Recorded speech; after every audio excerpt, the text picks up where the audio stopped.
Lucas Carter didn't believe in love. Not because he couldn't, but because he learned not to. His life was structured like a contract, and everything that didn't serve a purpose was dismissed. So when he stood at the altar beside Isabella Moore, his heart was as cold as the marble floors of his penthouse. For him, it was a transaction, not a bond, a signature, not a vow. And yet in the background, the emotional story had already begun. Isabella, on the other hand, wasn't chasing dreams of a fairy tale wedding. She was fighting for her brother's life, clinging to any hope that could save him. Hello, I'm going to tell you this incredible story. Put on your headphones for a better experience and sit comfortably because you're going to be moved. Remember that to receive new stories like this, you can subscribe to the channel, like the video, and activate the notification bell. Without further ado, let's get to the rest of the story. A CEO's name on paper meant access to world-class doctors and a surgery he couldn't survive without. In a world where love couldn't pay bills, she chose a loveless marriage over a funeral. That in itself was one of those real story moments that break and build a person all at once. The wedding day arrived like a storm with no thunder. No soft glances, no nervous laughs, no stolen kisses. Only stiff movements, empty gazes, and guests who knew better than to expect affection. Lucas had drawn the line. No intimacy, no touching, and certainly no falling in love. Isabella, dressed in borrowed elegance, smiled with grace, not joy. Behind her eyes, you could see the weight of a touching story's chapter just starting to unfold. Inside the mansion, she became a silent guest in a museum of wealth. Gold-framed art, velvet chairs, crystal glasses. Everything sparkled but felt colder than ice. Lucas barely acknowledged her, giving instructions through staff or short, clipped phrases. The space was vast, but it was her silence that echoed the loudest. And through that silence, something unknown to Lucas began to stir, an unease he wasn't used to naming. It was almost ironic.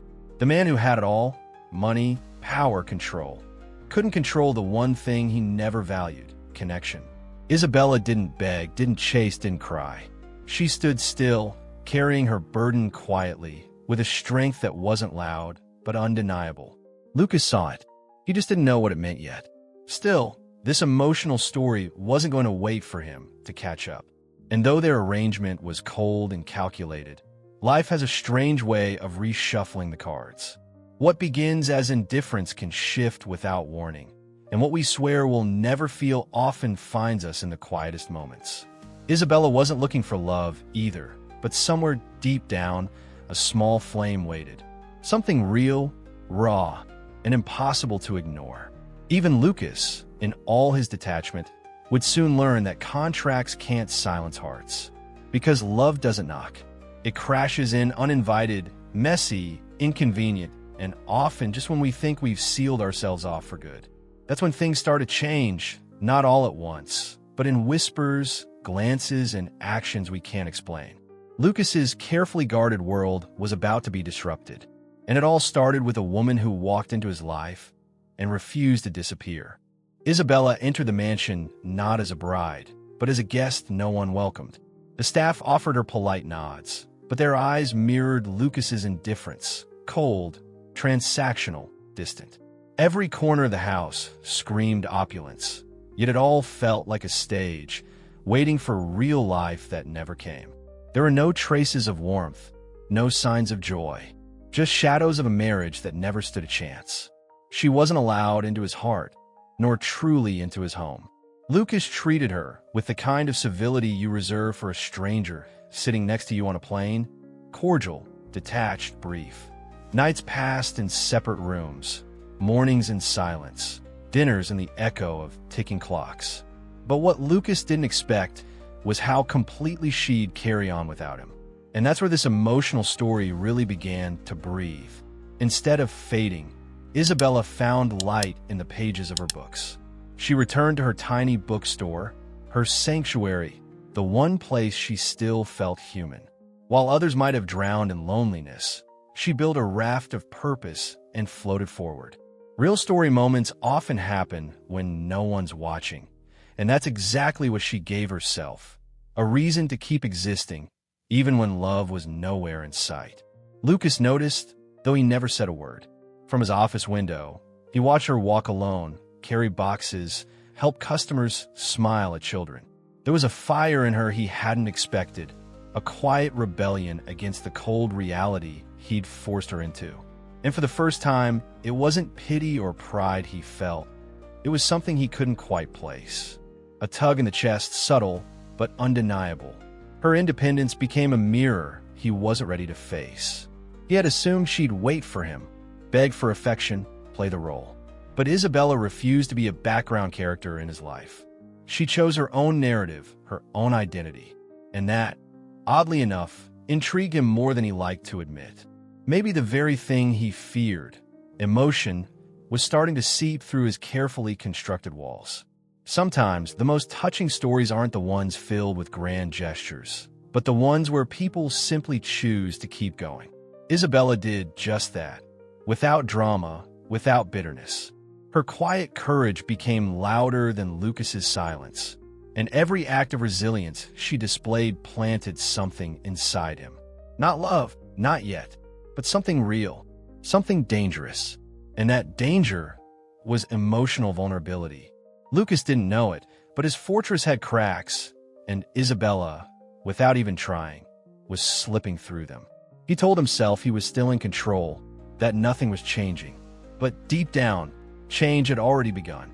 And as days turned into weeks, something unexpected was building in the silence between them. Lucas had always believed emotions were for the weak. But now, he found himself pausing when Isabella entered a room, listening for her footsteps, noticing when she didn't hum while making tea. He didn't understand it, how the absence of a sound could make a place feel emptier. That cold mansion began to echo differently. And somehow, her silence said more than most people's words. She had become part of his days, not because he allowed it, but because it just happened. He'd catch glimpses of her reading on the porch, hair tucked behind her ear, eyes lost in another world. And instead of brushing it off, he watched, too long, too often. Real story moments don't announce themselves. They sneak in, settle quietly, and refuse to leave. Then came a night that changed everything. Isabella had worked a double shift at the bookstore and returned home pale and dizzy. Lucas heard something fall upstairs, ran without thinking, and found her collapsed on the floor, burning with fever. For the first time, instinct overruled logic. He lifted her, cradled her, panicked like someone who actually cared. Because maybe he did. He sat by her bedside, sleepless, holding a cold cloth to her forehead and whispering things he'd never said out loud. In that stillness, he realized something terrifying. He wasn't in control anymore. This wasn't about contracts or obligations. It was about a woman whose strength had softened him, whose presence had become a need he couldn't deny. This emotional story was no longer one-sided. He remembered her laugh, not loud, but genuine, the way she gave to others without expecting anything back. He had been surrounded by people who wanted his power, but Isabella didn't want anything. She just wanted to survive, and somehow, her survival had become deeply tied to his. That realization hit like lightning, quick, hot, and irreversible. Something inside him had shifted. Lucas didn't tell her he'd stayed by her side that night. Didn't mention the way he held her hand or the worry that gnawed at him like a secret. But everything changed from that moment. His glances became longer, his tone softer. There were no declarations, no flowers, no grand apologies. Just the beginning of something real. And real always starts quietly. The very rules he had set were beginning to dissolve. No touching, no emotion, no falling in love. That line blurred each time she smiled through exhaustion or chose kindness over anger. Lucas was waking up emotionally, and there's no unfeeling once you've begun to care. The walls weren't just cracking, they were falling. And just as he began to step toward her, everything would be tested. Just when the air between them had started to warm, it shattered like glass. Victoria Lang, Lucas's former flame, and everything Isabella wasn't, showed up at his office, perfectly composed and visibly pregnant. The headlines didn't take long. CEO Lucas Carter expecting child with ex-girlfriend. The media buzzed like hornets. And inside Isabella, something cracked deeper than words could reach. She had never asked for love, but loyalty? That was her silent hope. The moment she saw the tabloids, she didn't cry. She simply stared, numb, holding the paper in trembling hands. It wasn't just betrayal. It was confirmation. She was never truly chosen. And in every real story, there's always that one breaking point that flips the world upside down. Lucas denied the rumors to her face, but his words didn't matter. Not when his actions had already spoken louder. He hadn't protected her from the speculation, hadn't told her first, hadn't even looked her in the eye the way someone who cared should. She'd endured enough silence. This time, she packed a single suitcase and left. No drama, no goodbye, just absence. The mansion that once felt cold now felt haunted. Lucas walked through rooms that used to echo with her soft footsteps, now disturbingly still. He couldn't focus at work, couldn't sleep at night, couldn't shake the memory of her walking away without asking for anything. That was what destroyed him most. Isabella didn't fight. She just disappeared. That's when he realized he'd lost something real. Victoria's lies soon began to unravel. But truth doesn't fix damage. It only reveals it. Lucas started digging, questioning, chasing the past to understand the present. And the more he uncovered, the more he hated the man he used to be. He had taken for granted a woman who gave everything and asked for nothing. That kind of emotional story doesn't come twice. Every room still smelled like her. Every item she touched became a relic. Her coffee mug, the book she left half-finished, the cardigan draped over the chair. All those small things screamed at him now. This wasn't just a loss, it was punishment. A reminder that hearts aren't made of stone. Even his, and especially when they break. And so, Lucas Carter, man of logic, power, and unshakable control, found himself unraveling. Not because he was betrayed by Victoria, but because he had betrayed himself by not fighting for Isabella when it mattered. He knew now what had been real all along. But sometimes, knowing comes too late. Or does it? Lucas didn't just sit with regret. He moved. For the first time, not to fix his reputation, but to make things right. He launched an investigation, combed through dates, records, timelines. The truth surfaced fast. Victoria's pregnancy was a calculated lie, a publicity stunt wrapped in fake smiles and clever manipulation. But this time, Lucas didn't hide behind lawyers. He stood up and spoke. In a bold press conference, he looked straight into the cameras and told the world everything. Not just about Victoria's deceit, but about how he failed the only woman who ever mattered. It wasn't scripted. It wasn't polished. It was raw, unfiltered, and real. That's what made it powerful.